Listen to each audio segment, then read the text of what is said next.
This is one of Ireland's premier rivers from a historic, ecological and economic perspective. In Victorian times, it was often described as the Irish Rhine. Its principal stream rises in the foothills of the Kerry Mountains, then flows eastward for over 100 miles, gathering numerous tributaries on the way, until just beyond historic Lismore, it reaches the town of Cappoquin.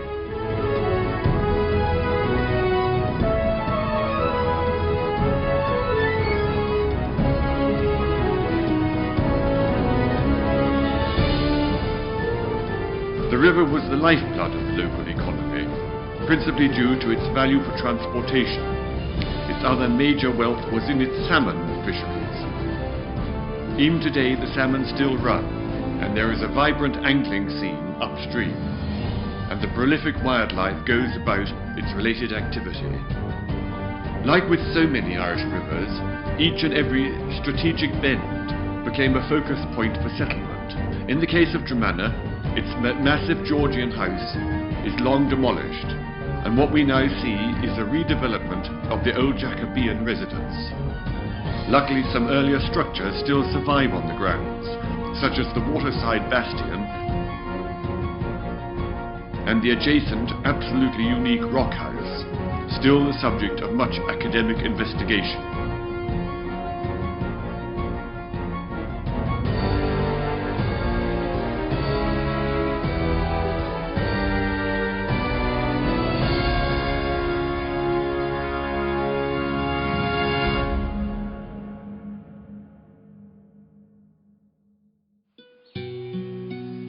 Dromana, the hill by the marsh.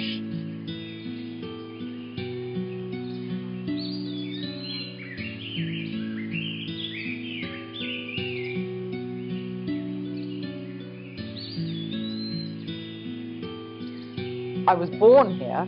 I was born here and lived here for the first couple of years of my life, and then sadly my father couldn't keep the estate going as it was in the old days, which in fact meant that nearly everybody in the area worked here in one form or another. Father thought the best he could do would be to offer the house to any member of the family who would take it on to live in it themselves, and the land would then be sold to the land commission. The son of the chap who took on living here very kindly offered for us to come back and take it on again. And so in 1995, my parents got to return, and Nicholas, my husband, and I came then in 2004 when my father died and took up residence. So here we have Catherine, Countess of Desmond, reputedly born in 1464 and died in 1604, making her 140 years old, growing 3 sets of natural teeth, and dying falling from the first cherry tree brought to Ireland and planted here at Dromana by Sir Walter Raleigh. I always say if you believe that, you'll believe anything, but in fact many history books swear to it that she did live to 140 years. She was a fascinating character. She was born here at Dromana and she died here at Dromana. We have a wonderful bookcase made from the cherry tree that she supposedly fell out of. Dromana it's not an enormously large house. It's a very historic house, but it's not grand at all. But its living quarters are very comfortable. We then have 2 self-contained apartments, sleeping in total 12 people, but can be broken down into smaller groups depending on what's required. One sleeps 8 people, and the other 4. Some will come for a mid-week break, others will come for the full week.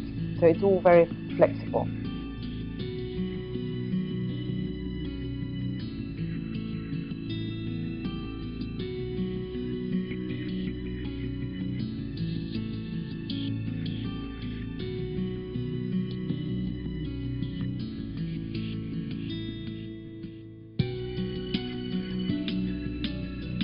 We have had many honeymoon couples come, and people come for all sorts of different holidays, from walking holidays to yoga to mindfulness, visiting other gardens. We've got 7 other gardens in the area immediately surrounding us here, within 5 miles to be precise.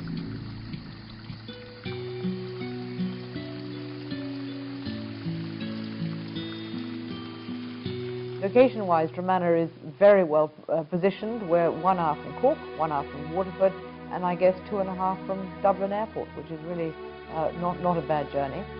The accommodation is all year round available. Here at Dromana, you can choose to be very private. You're completely self-contained in your apartment. Or, if you want, you can come and join in the family in the garden, or go and, as it's a garden of 30 acres, there's always a quiet corner. The Taj Mahal, as it's called. Well, my great-great-great-grandfather, Henry Lord Stuart de Decies, when he married in 1826, was returning with his young bride, an Austrian lady, and the estate was so pleased to see him coming back that they decided to make some sort of a garland to welcome him home.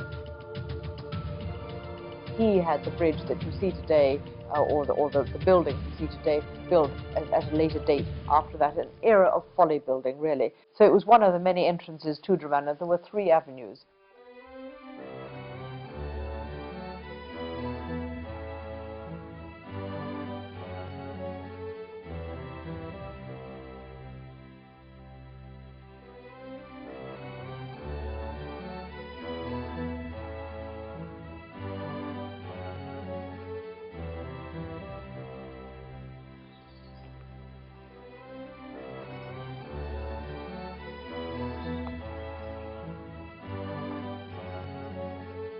The gardens are full-time, but if you like something you do, it's not a job.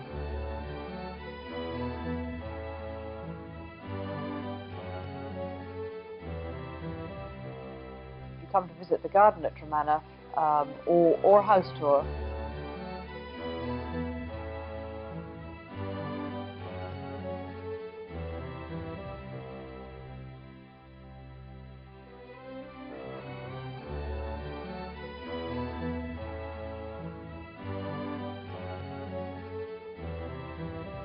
I just love what I'm doing. Working with nature is very therapeutic. They say putting your hands in the dirt is extremely important. Everybody should be doing it. So if people come and stay here, if they want to come gardening with me, they're very welcome.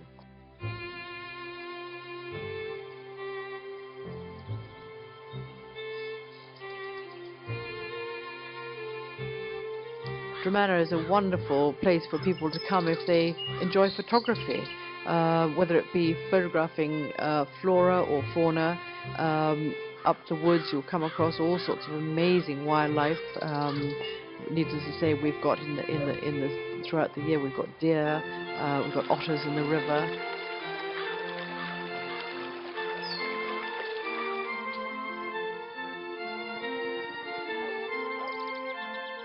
Dromana is the ideal place to come if you want some peace and quiet.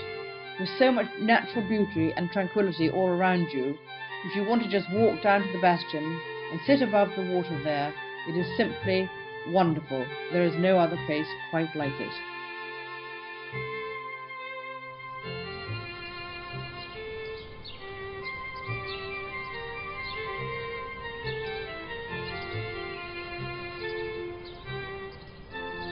The key to a good garden is a fertile soil, together with landscaping, plants and design, of course. The natural layout of the lands of Dromana lend itself to a dramatic effect. Since taking over the garden in 2004, my husband and I have planted many thousands of interesting woodland plants, which we have happily sourced from all over the world. People are so kind in sharing what they grow.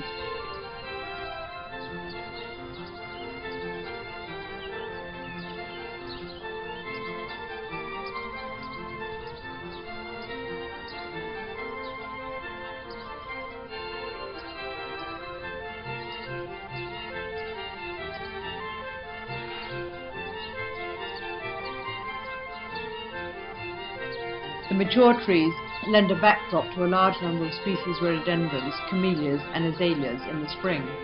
The herbaceous borders bring us through to the height of the summer, and the hydrangeas take us to the close of the growing season and the fantastic autumn colour reflected in the river beneath us.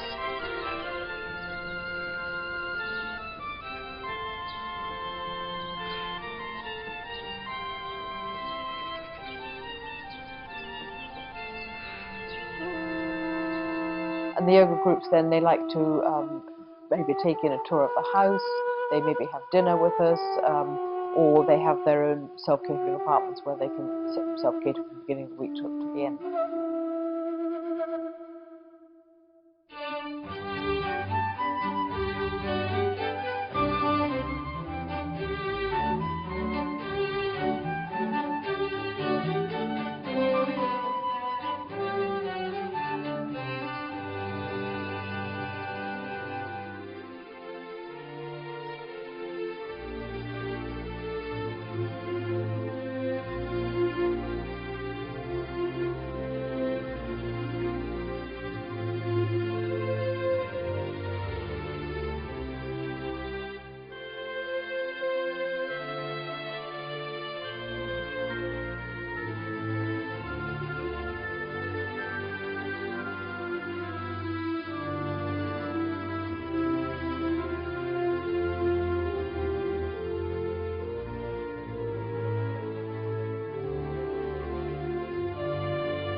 Many people ask me what it's like to live here at Dromana, and all I can say is, wouldn't you like to wake up surrounded by this extraordinary beauty?